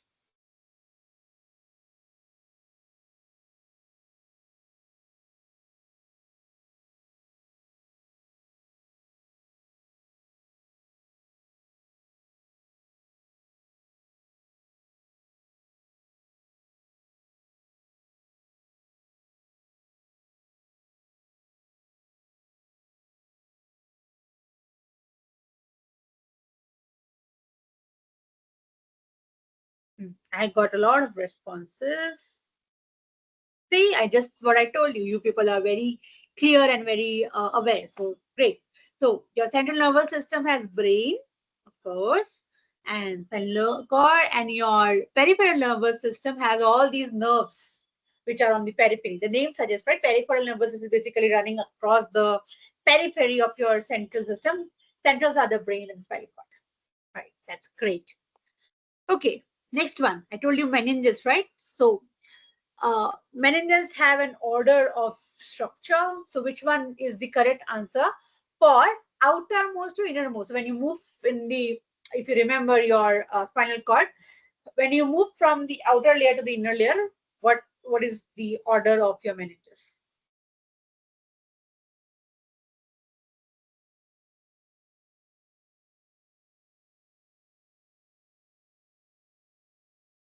Think.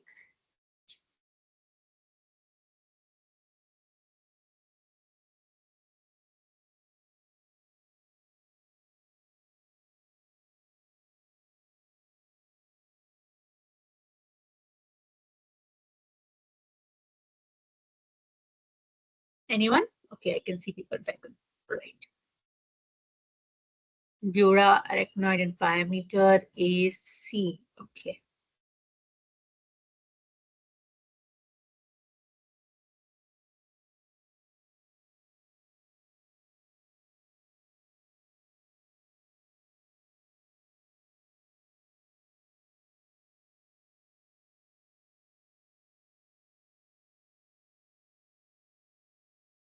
Okay, let me give you the answer. Just C. So I think someone mentioned A. So just be careful that A is actually the opposite. So you have dura, arachnoid, and pyometer. When I talk about innermost to outermost, then it's the pyometer, arachnoid, and durameter. Okay, and yeah.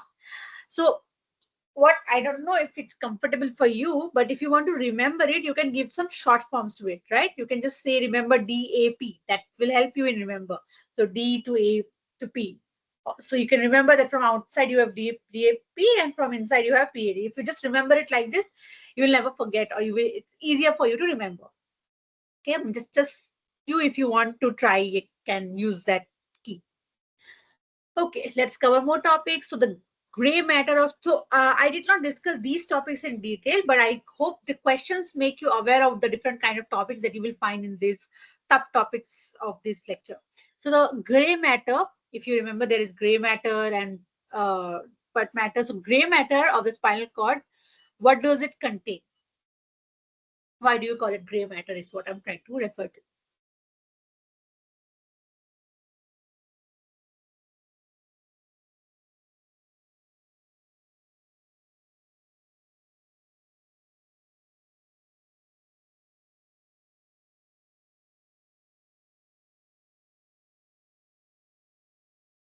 Okay, one response. I think two response.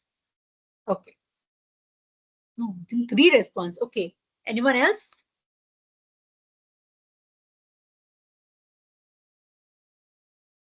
C. Okay, a lot of C. Okay, let me give you the answer so that we can move ahead. C. So neuronal cell bodies and interneurons, right? So what basically gray matter and white matter is how they are located, right? So your gray matter is basically in the center. If you have seen the structure of spinal cord, you will see that the central part is some H shape like this. So there is this horn like structure is basically. So if you see the composition of that central part, it is more of neurons, it is dendrites, it is all these synapses for relaying information, right? That's the center. Then you have surrounding it, you have the white matter, right? White is because of the myelin, the sheath. Remember? So you have myelin axons, you have glial cells.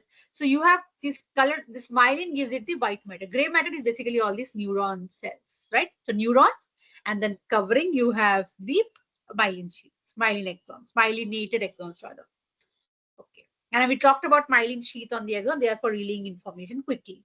Okay. Let's try to move quickly. Next part is the two neurons type that we have, sensory neurons and motor neurons. Name suggests what they do for sure. One of them senses, takes the information to the central unit, which is your spinal cord, and motor neuron is what effectively does the work. But how do you define them? What do you what other features are of these neurons? Nice. You have one response.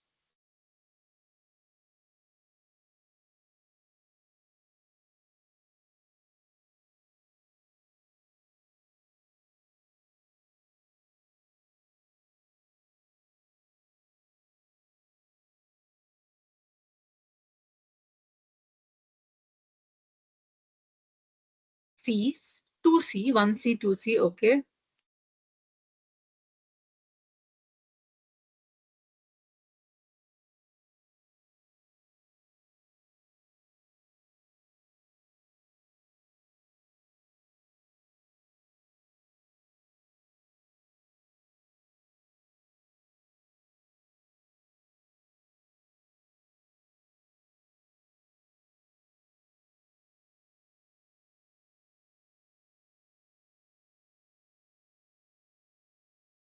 Okay.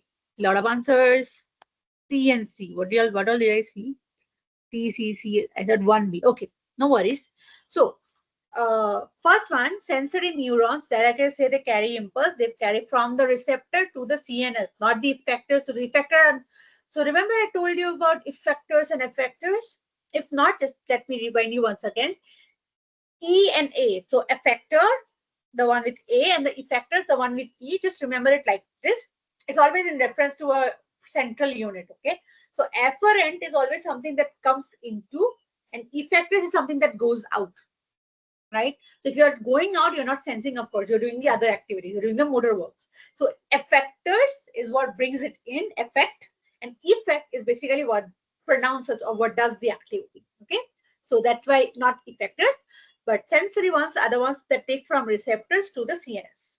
Okay, central nervous system. And motor neurons, they have somatic motor neurons. So they are innervating a skeletal muscle here, and they have the somatic neurons. If we remember, when we looked into the muscle fibers, we saw that somatic neurons are also there in the muscle fibers. So that's how they relay the information to muscle fibers. Okay. Okay. I told you there is ascending pathway and descending pathway. So hopefully this question will address that part. So your ascending sensory pathway, which is basically carrying information, but what information that does it carry? This was discussed in your lecture video.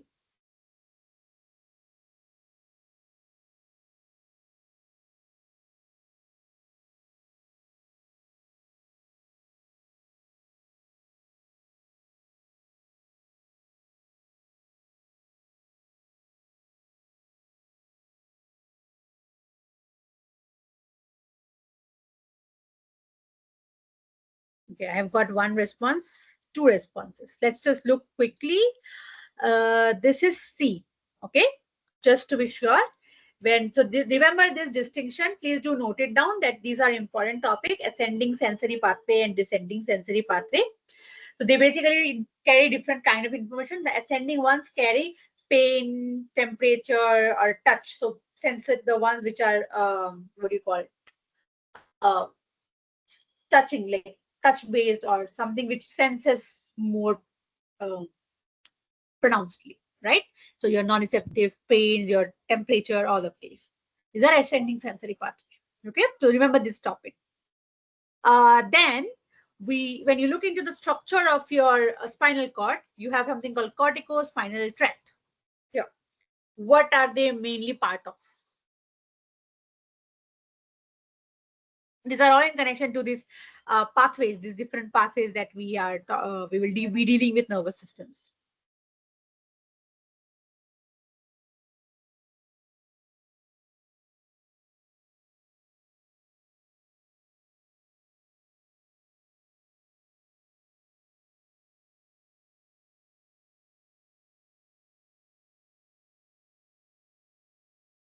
Okay, let me try to give this answer. So this is the other part. This is for descending motor pathway. So ascending and descending are the topics that you should look into. Okay. Okay, this one. So when I say about, or when we talk about neurons receiving the information, which one receives the information? Which is the part? This is about your structure of your axons or neurons. Which one is actually detecting the information? So this is what when I discuss about the anatomy of neurons. I have one response. Anyone else?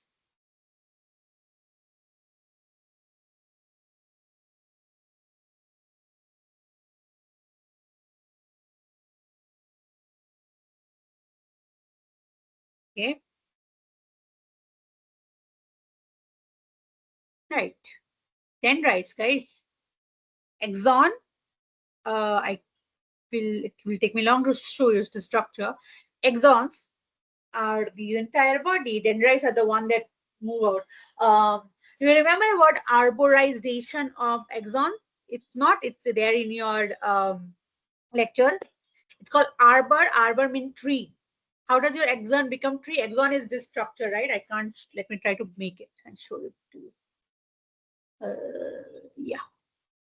So this is like your axon, okay? Very bad drawing, but try to remember. This is a longer portion. How does it receive information from everywhere? It's because it has dendrites going like this, like this, like this in every direction, right? This is very poor drawing, but just for your representation, right? These all are dendrites in different parts, right? And this kind of gives you an image of tree. Tree is also called arbor. So you will hear the word arborization, which is basically arborization of dendrites, axons, meaning it becomes tree-like. So it becomes tree-like because of dendrites, and because dendrites can reach almost all over the body, these are the ones that receive the signals. Okay. So it's in the structure. If you remember the structure, it becomes easier. All right. So we did central nervous system and we did peripheral nervous system. There is also something called sympathetic and parasympathetic nervous system division. So what do you understand by sympathetic nervous system and parasympathetic nervous system? They are doing different activities and antagonistic to each other for that matter. So this distinction also should be clear to you. What is parasympathetic and what is sympathetic?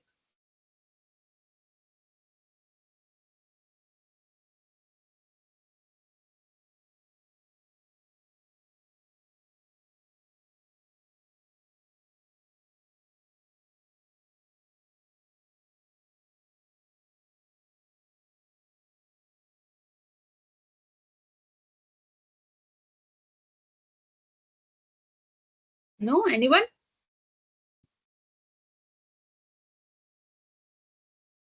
Okay.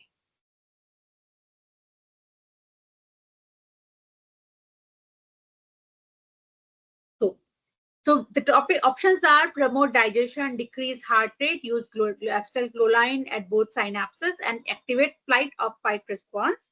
And it is the one that is involved in flight and fight response. It's basically your when you see so flight and fight are basically when you see something, do you fight for it or do you run away? So that active, so that your prompt reaction is because of the sympathetic nervous system. So if that is there, what do your parasympathetic nervous system do? And the question here says which neurotransmitter is part of parasympathetic nervous system.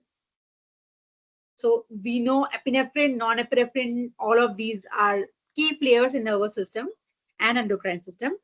So which one of these is part of parasympathetic nervous system? So all of these are giving cues. What all terms should you revise or keep in mind for these different systems?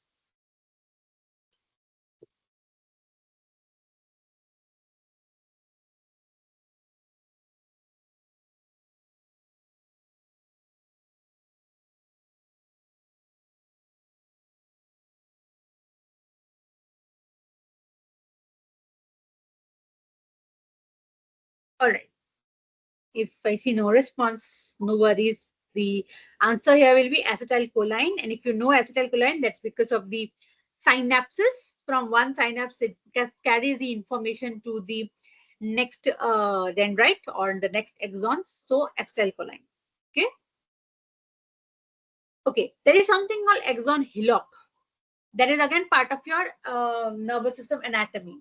So if you don't know the word, just revise it and keep it a point that you need to remember it. But if you can guess, what would an axon hillock do?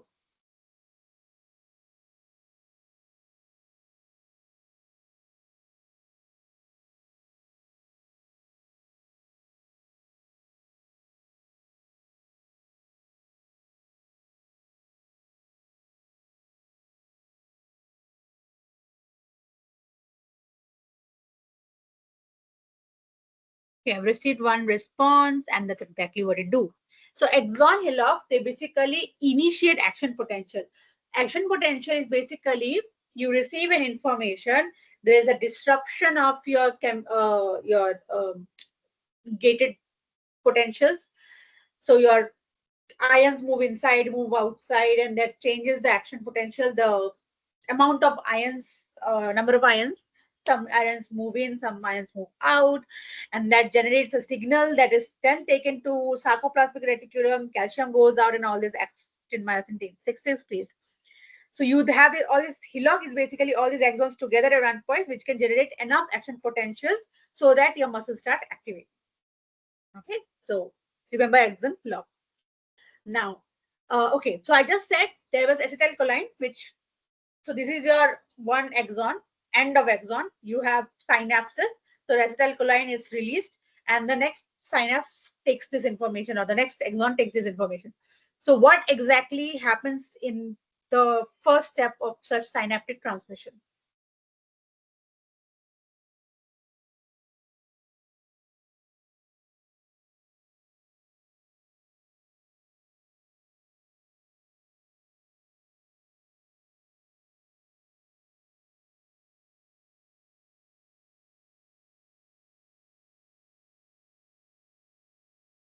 Anyone else?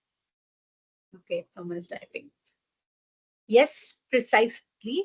So the first thing that happens is action potential. Like I just said, it has to reach the terminal. And if you then remember, you have, so this happens next. Your synaptic vesicles release the neurotransmitter, and then your neurotransmitter binds to the receptor, and then the reuptake. So there is this gap in between. Your action potential, which is to relay of the information, reaches the end. Your synaptic vesicles open up. Vesicles is basically what carries the neurotransmitters. It opens up, neurotransmitter goes inside, binds to the receptor on the next one, and then it opens up again and takes the receptor inside, and then it moves in that. So it relays the information from here. So all these axons are connected. So here to here, then like this, right? The first thing is it reaches the terminal, which is correct. Okay, now I spoke about neurotransmitter in the previous slide, and this slide particularly talks about neurotransmitter of CNS. Now, why I gave this question here is there are different parts of your nervous system, brain, spinal cords, central nervous system, peripheral nervous system. All of them have their own neurotransmitter. So you need to remember all these different neurotransmitters, which is respective to a particular location. So this question is about CNS. Anybody has any idea which one I'm talking about here? Okay, one response.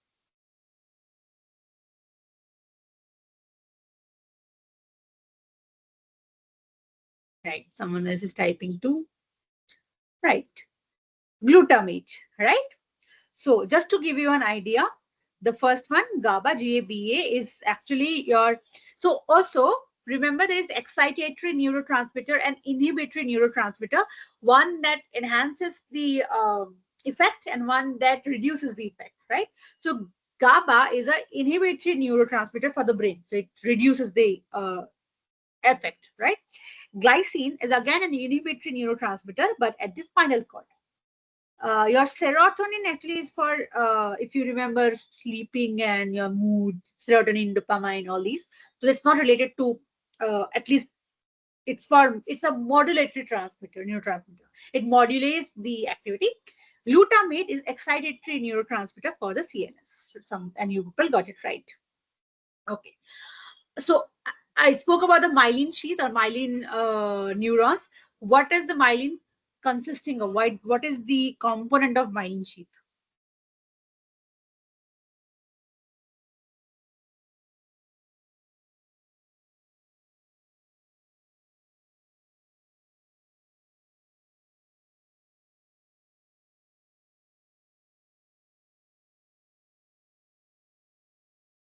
Okay, I've got one response.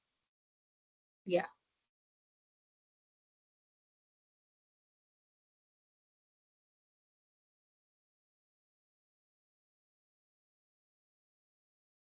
Right. It's oligodendrocyte. Now, that's exactly why this question was here. So, myelinase, which produces the myelin sheath. Schwann cells is right. Squamous also do that, but they do in the peripheral nervous system. Oligodendrocytes do it in the central nervous system. And that's the kind of distinction I wanted to make with this question. So be careful of the question. The question asked central nervous system, so it would be oligodendrocyte. Had it been peripheral nervous system, Schwann cells would have been the correct answer, right? Okay. All right. So dash of the PNS, which is the peripheral nervous system, brings motor information from the CNS to muscles. So basically, it's very easy. You are the CNS, the information needs to go out to muscles and glands. So of course, it's peripheral nervous system. But which one? What is the mechanism called, or which is the sort of the component called?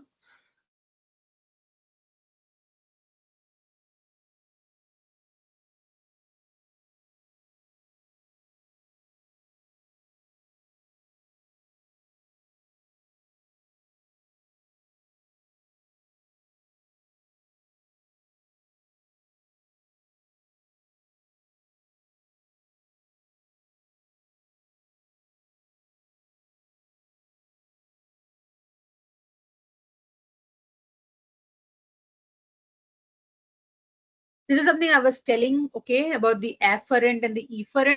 If you just keep that logic, it will come apparent to you.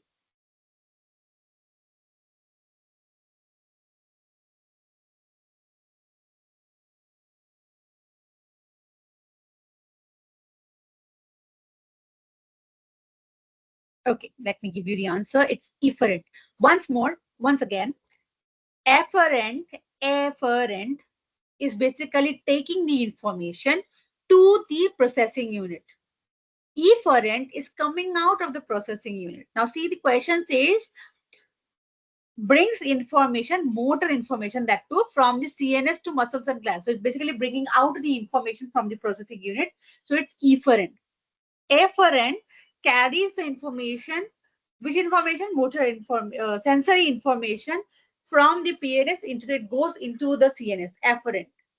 Somatic nervous system, they are also, I remember they're part of your efferent only. They will do the activities, but they are in the specifically in the skeletal muscle. So just remember these efferent and afferent. Someone mentioned that becomes easier. Okay. Next one. Which of the following is not a characteristic of the human sympathetic nervous system?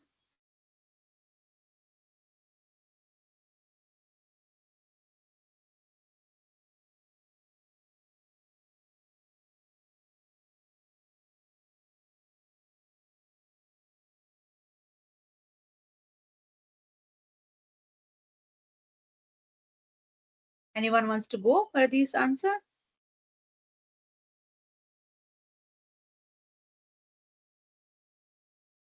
So which of the following is incorrect?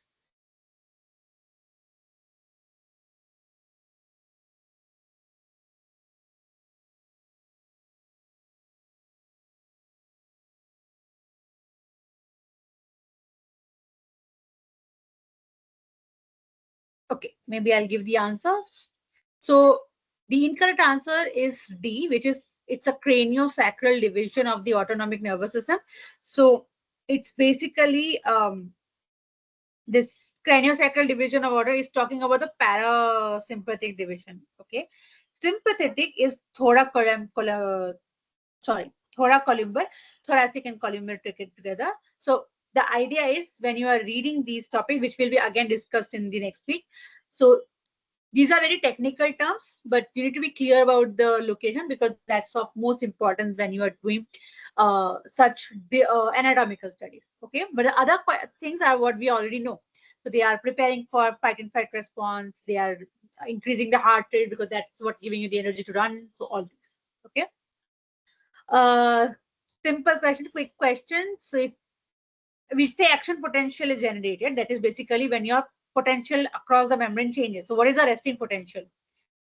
Can we do this quickly?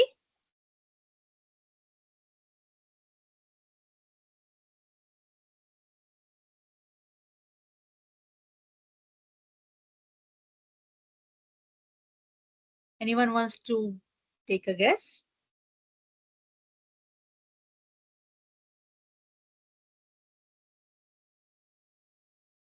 Yes. It's 90, but it's minus 90. Okay, be clear of this symbol. Okay, minus and plus. This matters. So minus 90. Next one. So let me ask the question first. An electrical synapse differs from a chemical synapse is in that the electrical synapse does what? So your synapse is basically relaying of information across your ends. You have electrical, which is basically switching via the axon, and chemical, which is via the use of chemical. So which one option differentiates these two?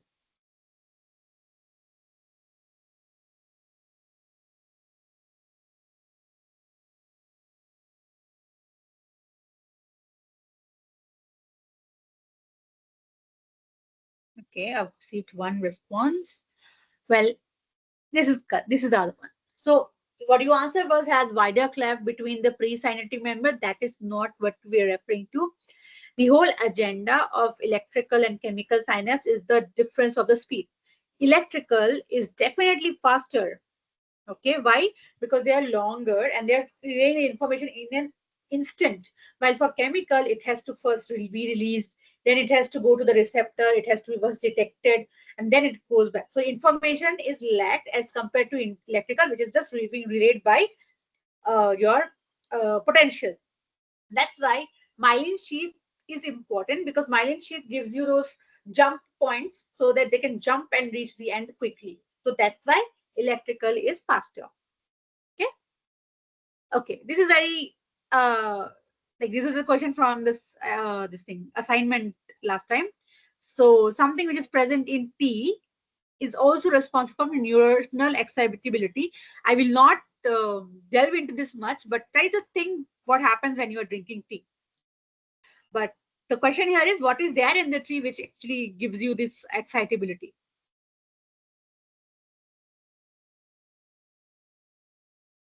Okay, let me give the answer so that we can go to the next part, which is theophylline. Okay, remember, T has a component theophylline, which is responsible for neuronal excitability. Okay, very interesting. If you want, you can read it on it more.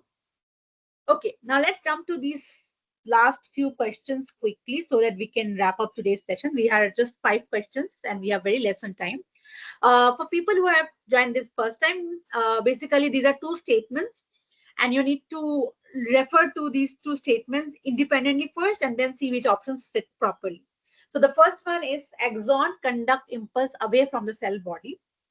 And the reason for this is axon contain voltage gated ion channel that support action potential propagation, something that we have been so far discussing. So do you think these two statements are correct individually? And are they explaining each other? Means the first statement is explained by the second statement.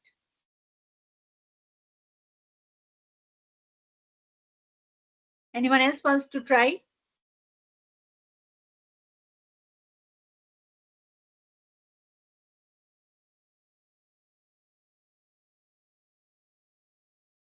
Yeah, I see a lot of A's. Fantastic. That's exactly what is correct. Right. That's why the information propagation is quicker, because they have these voltage gated channels. Great job. Okay. Next one. So parasympathetic stimulation slows heart rate.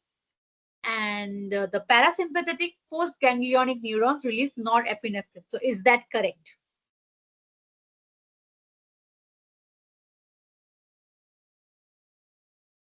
So first of all, are these statements individually correct? And then are they explaining each other?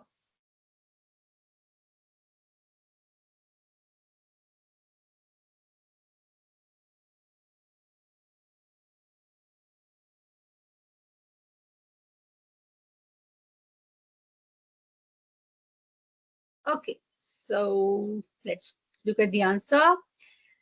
So A is correct. Parasympathetic does slow down, because you just did, right? Sympathetic increases the heart rate because you are involved in fight and fight response. Parasympathetic slows down the rate, but they don't do it because of norepinephrine. That's part of your sympathetic. Parasympathetic does this because of acetylcholine. So this tangent statement is wrong in itself. So there was no point of it to explain the first one. Just these minute differences that you need to remember. Okay, next one. The stretch arc, the stretch reflex helps maintain muscle tone and posture. And the reflex arc, which is basically this arc, involves activation of intrafusal fibers that contract the muscle.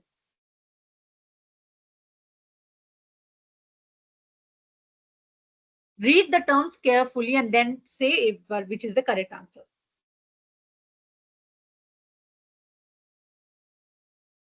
We'll do this a bit quickly because we are just 5 minutes remaining. Read the key terms and that should tell you the answer.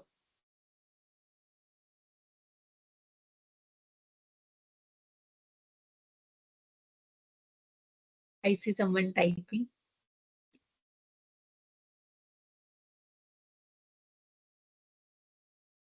Yeah. Yeah, a lot of responses. Okay, people, it's C. And I will tell you where did we miss out something. The reflex arc involves activation of intrafusal fibers that contract. No. Activation of intrafusal fibers doesn't contract. Extrafusal fibers contract. The statement is incorrect, right? Intrafusal muscles are sensing. They're not even getting active. They're sensing it and relaying information. And once they're sensing and relaying the information, when the information comes back to the extrafusal fibers, they are the ones that contract and maintain the posture.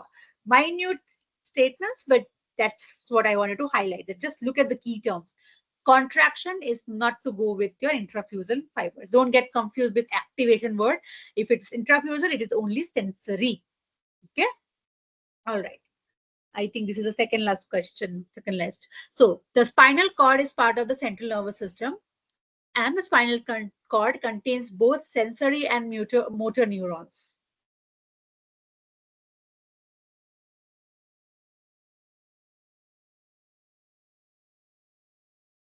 So basically, again, read the two statements. First, check if they're individually correct, and then they say if they're explaining each other.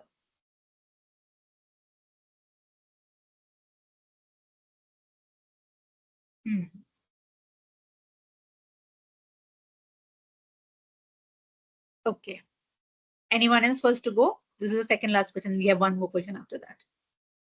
Any attempt? Anyone? Okay. Let me give you the answer. B. Someone mentioned B, which was correct. Others said R is the correct explanation. So it's not correct. I'm expecting that you saw that both the statements are correct. So you are thinking that's correct, but no. See, they are spinal cord is part of central nervous system and spinal cord contains sensory and motor neurons. But it is not called part of central nervous system because it has those neurons.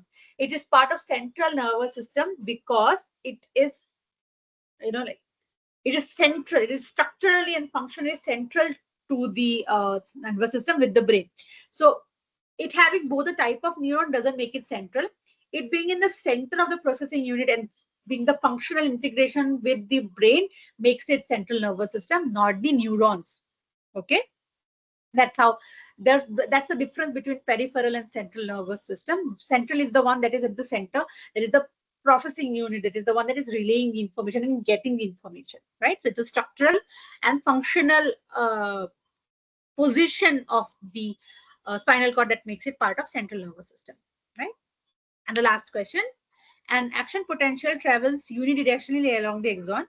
The axon contains sodium potassium pump that move across the membrane. So are these two statements correct and explaining each other?